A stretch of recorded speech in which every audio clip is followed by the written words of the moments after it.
Evening, ladies and gentlemen. Again, thank you for being with us.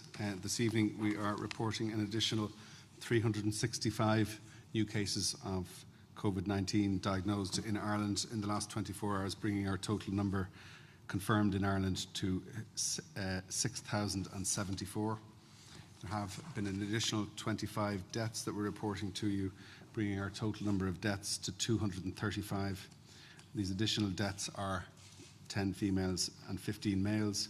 And the median age is 80, and we have a report of underlying conditions in 18 of those additional 25. And I'd like, as ever, to take this opportunity to express our condolences to the families and the friends of each of the individuals concerned. A little more detail on the total number of deaths so far, the 235. 72% of them, or 168, occurred in hospital environment, 12%, 27 in intensive care unit, 190 or 81% we have reports of an underlying condition. 148 of the 235 are male, 87 female, and the median age overall is 81. In terms of more detailed breakdown of our cases, as of midnight on Monday, of just under 6,000 cases, 5,981, 1,472 of those had been hospitalised, or 25%. 223 of them had died. 224 had been admitted, or 3.7%, to intensive care. There were 299 clusters of varying sizes involving 1,288 cases. 1,568 of them were in healthcare workers, or 26%. The median age of all of those cases is 48, and 55% of them, or 3,268, are reported to be from from County Dublin. In terms of the additional samples that we have tested through the arrangements in Germany I've been telling you about in recent evenings, an additional 1,532 of those, 99 of them are positive, giving us 6.4% positivity rate, and as I've said, we will feed that into our modelling data as we've been doing over the course of the week, and report to you on that hopefully tomorrow evening. In terms of clusters, we have 137 reported clusters in nursing homes and other residential facilities, 74 of which are in the east. And just to make the point that in terms of clusters, that is simply a description of a number of linked cases, which can be as small as 2 or 3 and can be larger. It isn't necessarily to conclude that in respect of any one of those clusters that they're not being either appropriately managed or cared for in those settings, and there has been a substantial amount of activity in recent days from an infection control point of view, from a public health point of view, and other interventions happening to support the nursing home and residential facility sector in particular in terms of transmission of this virus. So it's important to point that out. In terms of ICU, of 227 admissions to intensive care to date, 147 remain hospitalised in intensive care. 53 people have been discharged out of that number, and 27 have died out of that number of 227. 80% of them, or 181, we have reports of an underlying medical condition, and the median age of intensive care unit admissions is 61. And just a small little bit of information from 2 focus groups that we've held in the last 24 hours, and some in-depth interviews showing that the public is in general still worried about this particular virus, that they do understand the restrictions, and they do want to understand why those restrictions exist and what conditions might have to be satisfied in order to contemplate changing or lifting any of those restrictions. Whereas in earlier stages of this, the public reported the sight of, for example, empty parks and streets as something to cause worry. It now is a source of reassurance, a measure of compliance, if you like, in relation to the general public. The final thing just to update you on is, as I indicated earlier in the week, we've now had the publication of the 8th risk assessment from the European Centre for Disease Control. Across Europe, they're reporting almost 1 million cases have occurred.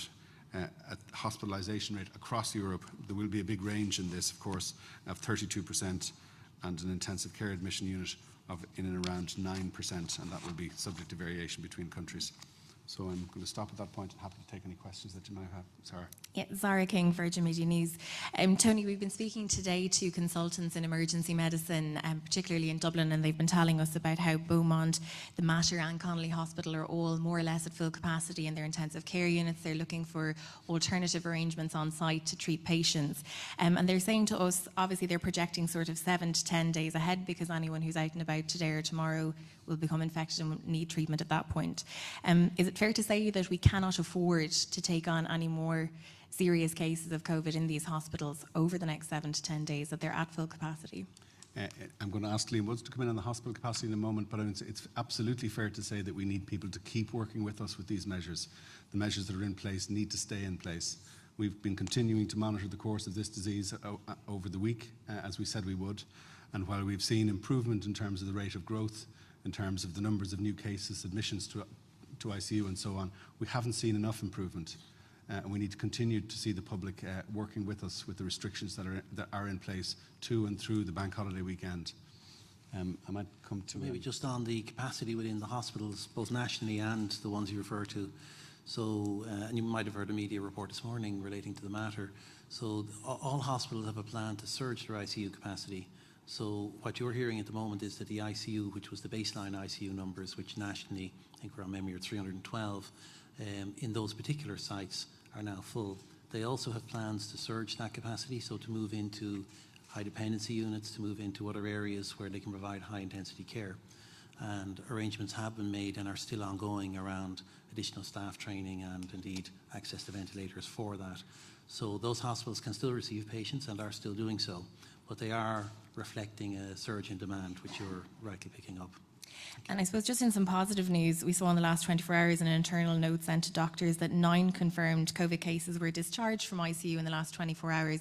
And I think one of the things a lot of us journalists are hearing from the public is they'd like to hear a bit more about the people who are getting better, who are recovering from COVID. At what stage will we start to get those statistics and those figures? So you're right in terms of the numbers of people discharged from intensive care. That's 53 in total at this moment in time of the numbers that I broke down, and we will give you very shortly a breakdown across the board in terms of recovery, but the majority of cases are recovering from this infection. People in the community that we have advised, whether they have a positive test or whether they've not had a test, who have self-isolated for the 14 days, whose health has not deteriorated or caused them to be hospitalised, can regard themselves as having recovered at the end of a 14-day period if the last 5 days of that has been without a temperature or without a fever. So the majority of people who've had this infection in this country will have recovered. Obviously the ones that I've given you specific information are those who are more severe cases, particularly the intensive care unit ones, and we've seen now, as I say, 57 I think was the figure I gave you. Sorry, 53 was the figure I gave you thus far. Yep. Most people in hospital who have COVID-19 are not in ICU and are in fact being treated and being discharged. As Tony said, we'll bring data on that because now that is happening more, which is very welcome. Yeah, I think there's a demand for the figures, definitely. I think people are keen to see the statistics on that. Yeah. Yeah. Okay, sorry. A few questions, if that's okay.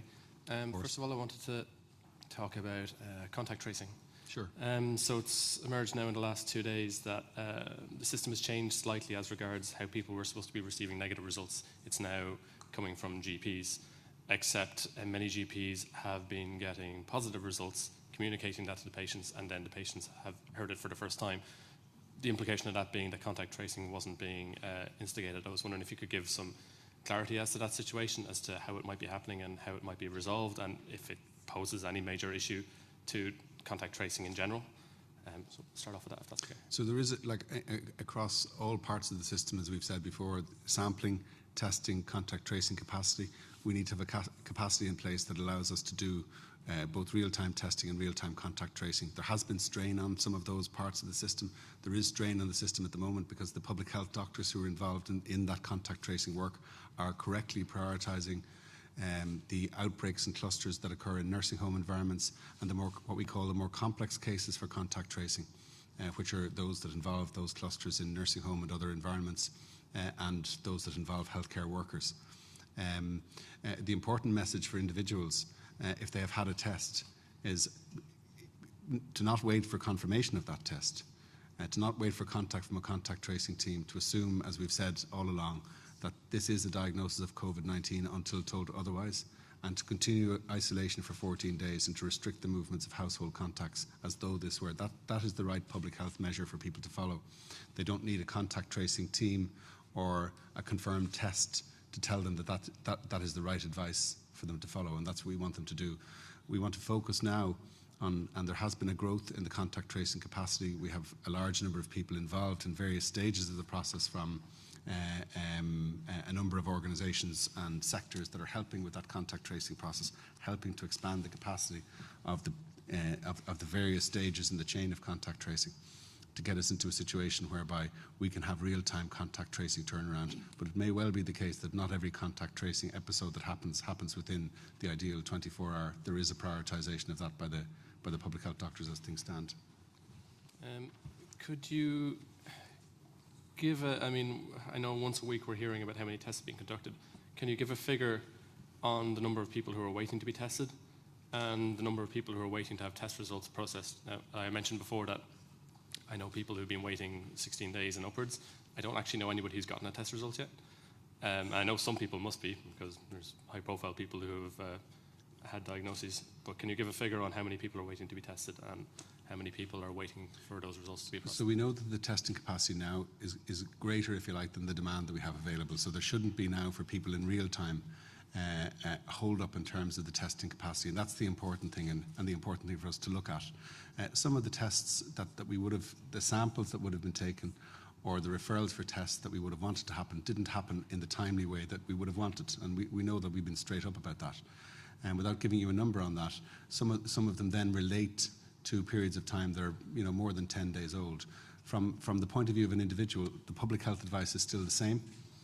That is not an important number from a public health management to concentrate on. The issue for us to concentrate on is how quickly in real time can we get tests that are being done today reported back, so that if we are in a situation in the coming weeks where we might be able to contemplate looking at measures and relaxing measures, and we're not in that point at this moment in time. I still stress the message that I gave to Zara earlier on, that we need to work with these measures and to continue to try to get further improvement in the growth of this infection in the population. We now then need to have a contact tracing capacity and a testing capacity to give us real-time information, in other words, same day or following day results in relation to each one. That has to be our focus, not identifying, if you like, the positivity of a test that's more than 10 days old. Can I ask you about deaths outside of hospital? I know you mentioned before that not everybody counts deaths the same way, but we're obviously, corona deaths are being noted from outside hospital situations. Mm-hmm. How are they being noted? Is it that just, say, I don't know, if somebody dies in a nursing home situation, that they're tested post-mortem, or how does that work? They could be tested at any point. I don't know, in respect of these, at what point the test was done. This is a test that's this is a death that's notified to the Health Protection Surveillance Centre through the system of public health doctors. That's the means provided for in the law of this notification. And you rightly say that, yes, there are a number of those reported now outside of a hospital environment. Roughly 4 in every 5 deaths is occurring in a hospital environment as things stand. The additional ones are obviously then happening outside of a hospital environment. We report all of those as part of our total deaths. Not every country in Europe, again, as you rightly say, does that. And in terms of the ICU situation, how would, first of all, lots of numbers have been bandied around at different times, but what is our capacity in terms of ICU berths? And like as Zara said, a number of Dublin hospitals are, if not at capacity, close to it. So how is the situation across the board? If I might just say before Liam comes in on that, we'll have a specific answer to that question for you, but is that if we think in terms of, look, we want to try and limit the impact of this infection, the spread of this infection, so we require as few number of ICU admissions as possible. And that's the important thing to focus on. And we need to try and prevent infection for the purpose of limiting the number of people who require admission to ICU. Keep that as low as possible. It's not just for the purpose of protecting our capacity. But Liam. Thank you. Thanks, Alan. So, how many beds? Firstly, say at the moment there is spare capacity in ICU nationally. As you've rightly referred to, there's pressure in Dublin. That's not uniform across the country. So at the moment, as of yesterday, we had 138 ICU beds actually empty and ready to receive patients. As I was saying a moment ago, our underlying stock before we commenced this pandemic response is 312. We actually have surge plans nationally that are looking to bring that over 800, up to 812. That's contingent on training of nurses and ventilators and available oxygen, and all of that has been assessed. And so there's continuous work and effort going on across the acute hospital environment to get to that number. Of course, our main focus is not to need to use it, but to be ready if we should need to. Is much of that spare capacity available in Dublin should the Dublin ICUs become full? Yes, so some of that surge capacity is available in Dublin, a significant portion, because a lot of our larger ICUs are in Dublin. Yep. George. Well, I suppose the first question, maybe Tony, from the European Centre for Disease Control report, risk assessment, which is published today. One thing which jumps out is they say that between 9 and 26% of the diagnosed cases are healthcare workers. And we know in this country it's close to 26%. So we're at the very top end of the European, right across Europe, in terms of the number of healthcare workers who have been diagnosed COVID positive. Is there any reason why we're so bad? Well, bad is the wrong description. Is there any reason why we have such a high proportion of healthcare workers in our COVID positive cases compared to the rest of Europe? So I think the first thing that needs to be understood in relation to this is that the way we record healthcare workers may well be very different to how other countries record classifications of healthcare workers. And that notwithstanding, clearly we have a significant number of our cases in healthcare workers, somewhere around 1 in 4. But within that, the important component within that is that just 1 in 4 of those, they're obviously all important in the context that they're confirmed cases. But I guess the piece that we're particularly concerned about is that only about 1 in 4 of those are a confirmed case as a result of what we call nosocomial transmission. So transmission in the context of their work in a hospital or healthcare environment. So when you boil that down, what we're really saying is that about 6% of all cases are in healthcare workers as a result of their occupation. Sure. And that compares very favourably with internationally. So international figures are somewhere between 9 and 12%. On that measure? On that. Well, again, it's difficult to know exactly because it's difficult to know whether other countries are simply looking at nosocomial or looking at all types of transmission within healthcare workers. Okay. And bear in mind as well, George, we are prioritising healthcare workers for testing, and healthcare workers, no more than anybody else, are susceptible to picking up this infection as a community transmission. About 50% of them have picked this up as community transmission in outside of the work environment, and I think we reported to you previously. As a percentage, maybe about 20% or so have picked this up in travel. Now, travel is much less a feature in recent times, but in the early days, yeah, there were quite a number of healthcare workers who had picked this up during travel outside of the country. Okay. This is probably for Liam, I think. Liam, I know you quoted the ICU numbers, but we also know that there are a number of people in intensive care unit with suspected COVID. Now, they're in intensive care, the people are expert, they know what they're dealing with, you just haven't got the test back, and they're most likely, in many cases, on a ventilator, so they're asleep. In some cases, there are significant pressures. But we know also, when you look at the cases, as outlined repeatedly, it's in around 56% of COVID-positive cases are in Dublin. But only about 25% as of yesterday, stroke the morning before, of the available ICU beds, the freed up ICU beds, were in Dublin. Have you got a plan somewhere that you may have to move people around the country for ICU beds out of Dublin to elsewhere? So, as I was saying earlier, there is still ICU capacity in Dublin, so that's important to bear in mind, and some of that in some hospitals it's very, very tight. Indeed. But some of the surge capacity that is available is still available in Dublin. I think to your point around saying, is there a point in time at which one will consider potentially moving patients from Dublin? Of course, if the situation became particularly challenged, that would be an option. It's not happening at the moment because it's not necessary at the moment. But should the situation arise, it is something that we would look at and individual hospitals would engage with. But would you have obviously, you have to think ahead. You must have a plan in place if that point comes, that you will do that. Yeah, and actually, maybe I should say more generally that the The intensive care community work very actively normally across the country, and there's a normal movement of patients across the country. There are specific ambulances for that purpose, intensive care vehicles, MyCAS, that are designed to move patients across the country safely. Normally that's a movement towards Dublin, actually, but that is normal, and there's a very strong cooperation and very good systems in place in ICUs to understand the needs of patients and the best locations of care. So it's not a new feature for the ICU community to think about cases moving. This potential level of strain, despite the fact that, as you say, the traditional capacity is full, there is still surge capacity available, and that will be used. And if required, the options of movement will be considered. And there are already plans, and it's part of the ongoing work of intensivists anyway, to consider location of care and patient need. Okay. And Tony, just one final question from me. And again, I'm referring to the ECDC report, the risk assessment. And they say many things, which you refer to some of them in the press release, and they certainly concur with lots of the stuff that you've been saying to date. But they say one of the points, with no vaccine, the physical distancing would be needed in European countries for some months.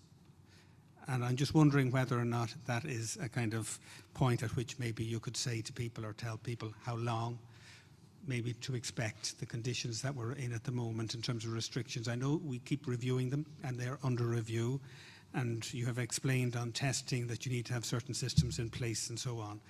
But it's very clear on the basis of the latest risk assessment from the ECDC that in no country are we anywhere near letting up on the efforts to contain this virus. Nowhere has it peaked, is what they're saying. They don't see any evidence of this yet. They're worried about people getting too relaxed about these restrictions, but they're saying they may be needed for some months. So we're looking at restrictions, no doubt, in the same category for some months. Is that right? Is that the way one could? I know it's under review, but is that not right? So I think we'll be living with this virus for some time, and what our experience is going to be is something that I think we'll continue to share our sense with you as and when we evaluate it. So we come again to the National Public Health Emergency Team on Friday morning. We're looking again more closely at the specific parameters of the disease in this country, because although this is European advice and we fully share it and we think it's the right advice for us, and we think that this advice applies and it's absolutely consistent with what I'm saying to you about the need for us to keep these restrictions in place and to keep working with us on these, we'll give more of an assessment of this on Friday. We may be in a position to share some more information with you tomorrow evening in terms of our modelling and give you a better sense of what we see here. So they're giving that recommendation to European countries broadly. But the experience of the infection at a point in time in different countries will be different. And we'll take into account what are the features of the infection here, how is it actually behaving in this country at a point in time, and that will help us to inform what specific measures we need to have in place, how long we see them continuing for, if the question of lifting or changing any of those recommendations is to arise. We'll give you the best sense we have of that at a point in time. There have been different experiences in different European countries already, and you can see that in some of the high-profile coverage that there has been of the experience of a number of major cities across Europe. It hasn't necessarily been a replicated experience in every country in Europe.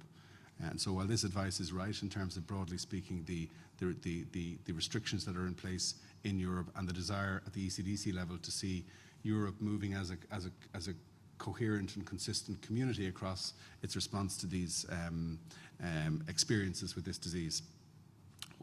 The specific question for us will be taking into account that advice, taking into account where we are with the disease and our experience of disease at a point in time, what are we specifically recommending for Ireland? And I'll give you a better sense of that both tomorrow evening and again on Friday. I think I said last night, and I'll say again tonight, that we're not anticipating a change in the short term in terms of these arrangements. But we are still seeing improvement in terms of the rate of growth of this particular infection.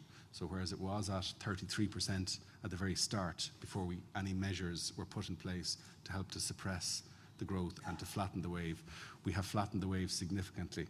It has dropped in terms of its growth rate down to single figures. We need to get that down ideally to zero, or as close to zero as we possibly can. And 0% or below that, that's past the point of peak. And the further we go forward from here, the better the sense I'll be able to give you of whether we're at that point or whether or when we're going to experience that. So we're still experiencing improvement, and that's the message. But we need more improvement, and that's the reason I'm saying these measures need to stay in place. Thank you. Hi, Tony. If I could follow up on George's question there. The leader of Fianna Fáil, Micheál Martin, has apparently told some of his senators that he's going to raise with other party leaders the idea that the public needs an end point for these restrictions, that we need to know when this is going to end. How do you answer that question then? I know you can't say if you're going to extend the restrictions or not, but what's the end point here? What do you say when people say, we'd like to know when this will end in terms of restrictions? And I don't want to in any way be evasive, there isn't a specific date I can give you at this moment in time. We'll give proper consideration to that again on Friday, and if there is to be a further period of time, we'll identify that period of time in the advice that we provide as a result of the meeting on Friday. I think the kind of scenario we'd like, so in an optimistic situation to find ourselves in, is that we would arrive at a point where the disease, in terms of the pattern of its occurrence in the population, ICU admissions, for example, the number of deaths, the number of new cases per day, and all of those other features that we monitor on a daily basis.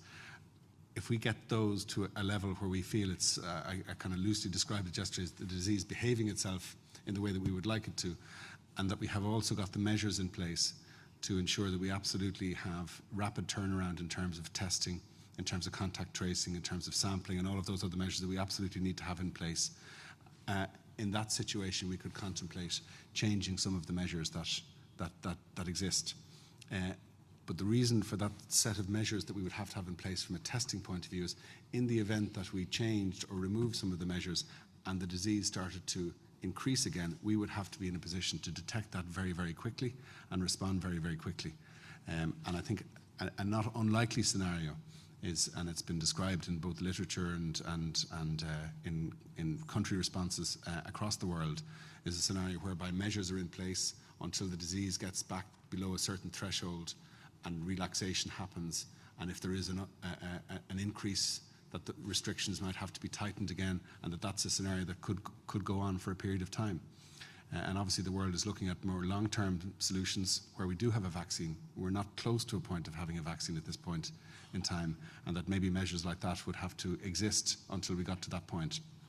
And that's the kind of likely, but to put a specific time frame and a specific, I couldn't do that for you now, Shane, but that's... Yeah, no, I just asked because you are going to get more calls for this where people might get antsy. Can I also ask you about, obviously we all know social distancing now, we know about cocooning. Do you think the message about touching your face has gotten lost? And do you need to reinforce that message about people touching their face? I do, and I think it's important because we know that hand transmission is a very important feature of this disease. I won't say it's unlike, but much more so than would be the case with some other respiratory viral infections. But it's a hard thing to do. I know myself from time to time, I forget myself, and I'm sure you've spotted me from time to time without thinking. This is a natural feature of human behaviour. So we're reminding people, in as much as we can, to avoid those kinds of, to wash our hands, to look after our respiratory etiquette, to not touch our face. These are the basic measures that we can take as individuals. None of us can be perfect as individuals in our response to these things. We're asking everybody, including ourselves, to do our best in terms of managing these things. Okay, and just briefly, Liam, if I could ask you, with regard to PPE, I'm just wondering if the advice has changed for healthcare professionals with PPE, because a nurse I know told me that they've been told by infection control that they don't need to wear the long sleeves if they're dealing with someone who has COVID-19, apart from if they're washing them or turning them over. So, for example, if they're taking their blood pressure or administering meds, that they don't need to wear long sleeve, that these sort of sleeveless aprons are enough. And I'm just wondering, because I know some nurses are concerned about this, has the advice changed, and is that changing because you're trying to manage supplies? Yeah, so maybe the answer to your question is no. The standing advice from our national lead, microbiology lead, Martin Cormacan, remains in place. So there isn't a change to that. There's a lot of training going on. There's online training available and a lot of support from infection prevention and control staff within hospitals, both two hospitals and the wider community, to address those kinds of issues. Thank you. Good evening, Michelle Hennessy from the Journal.ie. I think you can probably anticipate my first question, which is a follow-on from yesterday. I was asking, and Ronan, you said you might be able to answer this evening. this phrase top tier, that we have been in the top tier in terms of testing numbers, and at the start of April we were told specifically in the top 5 internationally. Do you know where we are now comparatively? Sure. So again, just to reiterate, that testing is just one component of the overall approach here, a very important one that will actually become increasingly important as we move forward over the coming weeks, and seek to ensure that testing and contact tracing is increasingly robust as a strategy to help us move forward. But that notwithstanding, we have been testing as much as possible since the start of this outbreak. And again, as I said, given caveats around other countries and delays in reporting. So in Europe, there's 14 countries that report total tests undertaken to date. And when you include all of the tests undertaken in Ireland to date and compare internationally, we rank 5th in Europe. So that equates to over 10,000 tests per million population, which, as I say, just puts us just behind Germany in the rankings. Okay. Just one last question. Dr. Michael Ryan of the WHO has said in the last few days that in countries where people are being advised to stay at home, like in Ireland, infection is mostly spreading in a family setting, and it might come a situation where health officials will be advising that that person leaves the family setting and is isolated in a different setting. Is that something you've been talking about in your meetings? Is it something we might see here as this progresses? I'm aware that that advice exists, and it has been a practice in some countries where people with infection are isolated in environments outside of their own home. It can be a challenge for some people in their home environments, some people in this country, and the HSE is in a position to support people if were a situation like that to arise. But no, that's not something that we're specifically recommending. We're recommending for people who are symptomatic or who are suspect or confirmed cases to isolate themselves at home for 14 days. Their household contacts are regarded as close contacts, and those contacts are advised to restrict their movements for that same period, which in effect is the measure that's in place for the whole population as things stand. And we do know that the number of contacts per case identified as things stand, because of the work that the public has done with us to reduce the level of social interaction, workplace interaction and so on, means that there's a relatively small number of contacts for each individual case, and it averages in and around 3 now. Okay, thank you. So David Quinn, Sunday Times, thank you. So the World Health Organization has come in for much criticism from many quarters. I saw the Deputy Prime Minister of Japan today, for example. Taiwan has been continually critical. There's been criticism from leading health experts around the world, Britain as well. And the criticisms come from many different angles, but one big one is that the World Health Organization was far too inclined to believe China at the crucial early stage here. And so we've subsequently discovered, while Beijing was giving reassurances to the world about it, that they were stopping doctors from blowing the whistle in Wuhan in the very, very early stages, that they were assuring the world that human-to-human transmission was not happening, and the World Health Organization accepted this. Now, many countries, including Ireland, seem to have taken their lead from the WHO, which in turn was taking this lead right into February, and it was only in February 10 that the World Health Organization team was allowed into China to inspect for itself what was going on. So I'd just like you to comment maybe on the World Health Organization's willingness to believe Beijing, because obviously that means the world lost a tremendous amount of time with terrible consequences for us all. I'm going to understandably stay away from criticising the WHO. I think the WHO has provided substantial leadership to the world and to ourselves. We follow their guidance and we follow their advice, and I think rightly so. We have confidence in it. We continue to have confidence in it and the individuals there, and I think we're particularly lucky that we have one of our own at the helm of things in the WHO, doing a fantastic job in providing effective leadership for all of us. And we're glad to have it and to be following it. In terms of China, I think the perspective that we have, and while I'm aware that criticism has been levelled, within a relatively short space of time, reports of both the cases, the isolation of material in terms of viral material, the sharing of that with the world for the purpose of to have laboratory testing, all happened very quickly. So, and if you look at what has happened in China, they've been able to institute measures that have led to a control of this disease that we're all anxious to learn from, in a way that many countries in the developed world, in this part of the world I should say, we haven't been able to see some of the suppression of growth and some of the reversal of the experience with this infection that they've been able to see in China. And I think we have a lot to learn from them. And I am aware that as a result of engagement with the authorities from there, that the HSE and others have been able to procure, for example, PPE with the cooperation of the officials from that part of the world here. So I think from our point of view, it hasn't impeded us in terms of how we've been able to manage the disease in this country. So therefore, no valid criticisms of the World Health Organization or Beijing? I doubt that there's an organisation, including ourselves, involved in the response to this disease where the valid criticisms and complaints don't arise.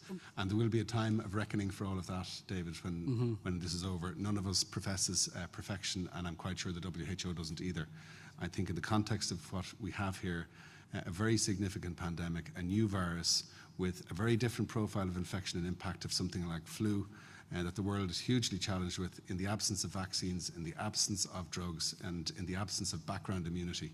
We've seen a significant response and leadership in the global community, a sharing of knowledge and information led by the WHO that's put us in a position to be able to do some of the work that we've done in this country to flatten the curve in the way that we've done, and that we have no doubt has saved many lives. We have no doubt has saved many admissions to intensive care, hospitalizations, and reduced the burden of this infection. It has come at a big price for us as a society because we've had to pay it through the various measures that are in place that is affecting and impacting each one of us in our day-to-day lives economically and socially. But it's only because of the leadership of organizations like the WHO and in this case in Europe, the ECDC, none of whom I'm not speaking on their behalf, would profess perfection any more than we do. But can you comment on the Taiwan case? Because Taiwan was not accepting World Health Organization advice, nor was it listening to what was coming out of Beijing. So it began to screen passengers in Wuhan on December 31st, which is extremely early in the piece, and it introduced its emergency health response on the 3rd of January because it followed its own path. Of course, it's excluded from the WHO, and it has 5 deaths to date in a population of 24 million. So we often point to South Korea. So we do make comparisons with other countries, but not with Taiwan, which has been incredibly successful by going its own way on this. I think one of the things that is evident to me, certainly in looking at this and looking at the experience the world had with SARS, there's no doubt that Taiwan and a number of other locations that were enormously challenged by SARS, more than other places in the world, learned hugely from their experiences with SARS and were in a position to deal responsibly with this infection that allowed them to have the experiences that they've had. Thank you. Thanks, David. Sorry, I just wanted to ask in relation to the new powers that came into force today for the Gardaí. That's obviously something you're in agreement with, Yes. is needed as an extra range of powers today. Have you had any chance to get an update or to monitor how that has had any impact on compliance measures around the country? And given that it's only in existence for 5 days currently, can you see a situation where, depending on compliance and behaviour, you would advise that needed to be extended from next Monday? So we'll keep that, in the latter question, under review. The powers were essentially formally commenced today on the basis of the relevant regulations under the legislation being signed by the Minister late last night. And so it's just simply too soon to make any evaluation, and I'm certain the Garda Commissioner would be in a better position to describe in operational terms the response to that. We know we need these measures in place. We think the vast majority of the public has worked very well with us and has been compliant. But we haven't seen full compliance across the whole of the population. And because we're looking to go that extra mile and get that extra bit of benefit out of the measures that are in place, we think the work that the Gardaí will do with us in support of what we're doing to try and reinforce the messages will be important for us in the coming days. But as to whether we recommend an extension of that, that'll all be part of what we consider at the meeting we have on Friday morning of the National Public Health Emergency Team. And just also in relation to tracing, and there was talk about a week or so ago of a mobile tracing app using digital technology. There was a statement from the European Commission today about streamlining that kind of response across European countries. Have you any update on whether there's been any progress in relation to that? Is it part of the exit strategy that you've talked about, having contact tracing up to a certain level? The exit strategy, as you call it, is not necessarily dependent on such technology. There is efforts underway to develop and apply that kind of technology. I can't give you a precise update on it, and I'm absolutely not the kind of person to give you an update on the technicalities involved. But we can get you an update on exactly what the progress is in that, whether it holds the full potential. We still think that the if I can call it the kind of the shoe leather epidemiology approach to contact tracing will still be important. In other words, human-to-human contact in terms of the contact tracing and getting that bit right. That's our focus in planning terms, and we hope to be able to supplement that in as much as we can with other forms of technology in the way that the ECDC is recommending. How are you, Tony? Jack Power from the Irish Times. Just initially some questions on testing and then some questions on nursing homes. Sure. On the testing, the delays the lag between a test and a result being given, you said it's more than 10 days in some cases. Anecdotally, we've heard of 16 or 13, 16 days. I suppose, do you have an upper limit of the longest you are seeing people waiting to get their test results back? Well, some people in the past have waited too long to have those test results back. But the important point, Jack, to point out to you is that the test and the test result does not stop the important measure taking place. So the test is not the important measure. The important measure is that an individual who's symptomatic self-isolates for 14 days on the basis that they may be a case of Covid-19. It's still the case that even at the highest percentage, that 4 out of every 5 people tested are turning out negative and not positive, but still our strong advice to individuals who are symptomatic, who have or suspect that they may have Covid-19, or who have been tested and are awaiting a test result and haven't received that, is to continue to isolate themselves for a period of 14 days, to not come out of that period of isolation until they're well and without a temperature for the final 5 days of that 14 days, and for their household contacts to restrict their movements. That's the important measure that's going to prevent the transmission of this virus, and that has given us some of the benefit that we're already seeing in terms of the growth of this particular infection. And the role of testing now is more important looking forward than looking back. And I'm not saying that because it's inconvenient for you to be asking me about what has happened previously. It is clear that we wanted to test, and there were people who were tested who waited longer than we would have liked. That's clear. But the important thing for the future is that as we contemplate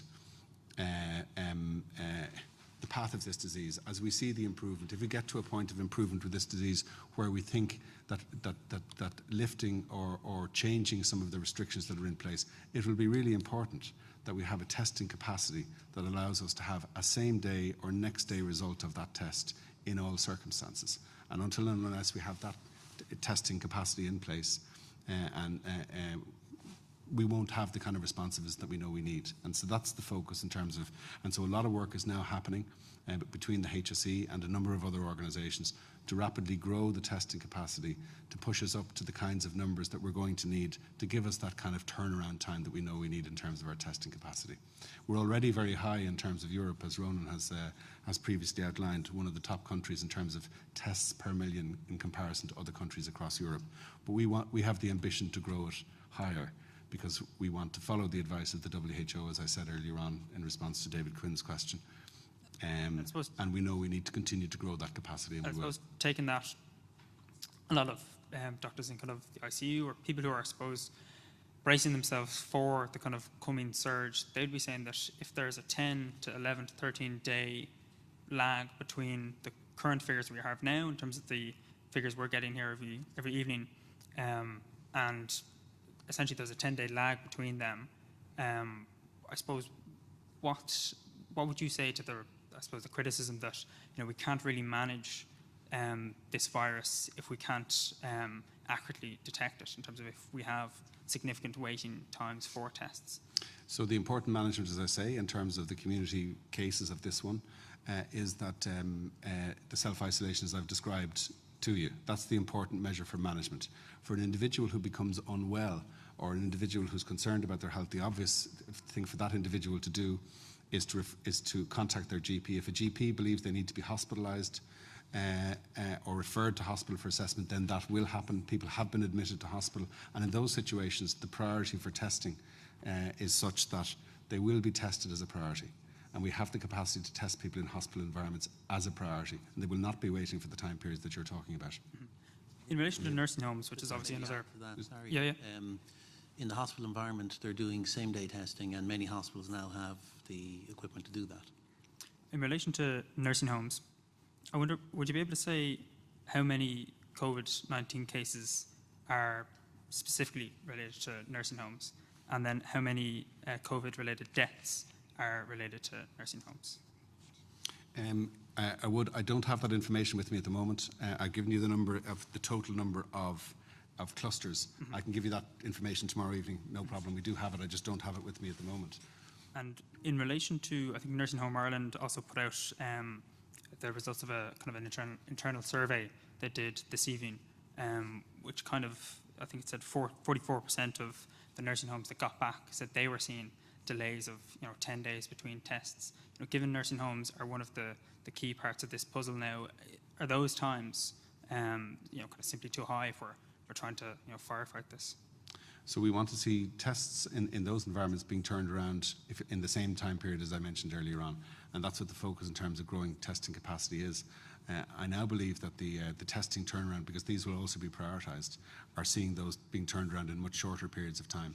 I think the safe assumption in nursing home environments for individuals who have symptoms that are consistent with this infection is for the people in those nursing to assume, as I've said already in terms of community cases, that this is COVID-19 and to go from there, particularly in an environment in a nursing home whereby there is already a confirmed case or cases in that nursing home. Individuals with symptoms simply have to be treated as though they're positive until shown otherwise, but they will be prioritised for testing. And one final question on the PPE that was delivered from China, which was found to, I think 20% was found to be unsuitable or unsatisfactory. Have we